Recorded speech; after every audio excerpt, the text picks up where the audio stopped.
Падот на температурите е идеално време за пиење на какао, напиток кој уште од времето на маите се нарекува храна на боговите. И во денешно време, некои луѓе какаото го вбројуваат во напитоците кои им помагаат во достигнување на врвот во уживањето во вкусовите. Како кафето исто, на тај начин, со шекер, со какаото, така, се работа. А може ли на друг начин да се користи во кујната какаото? Па, колачи го се праве, во млекото се помеша со изработен маргарин, и така, и плюс чоколадо. Повеќе, кога правиме торти и такви работи, јас го употребувам. Насабеле, со малку шекерче и малку киселка и туру унатре, и така го пиеме. Вие пиете ли какао? Ја пием насабале, обично пием.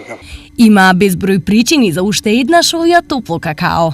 Многу често можеме да го користиме заради намалување на стрес, на депресија. Кај луѓето кои што се анемични или имаат ниска концентрација на серумско железо, какаото може да биде одличен извор на железо.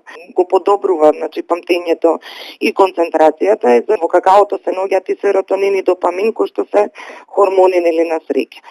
Какаото изобилува со железо, магнезиум, хром, манган, цинк, содржи многу антиоксиданси и уште 300 различни хемиски материи.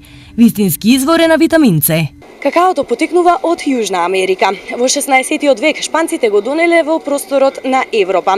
Инаку, какаото денес најмногу го произведуваат во Гана, брегот на слоновата коска, Нигерија и Бразил.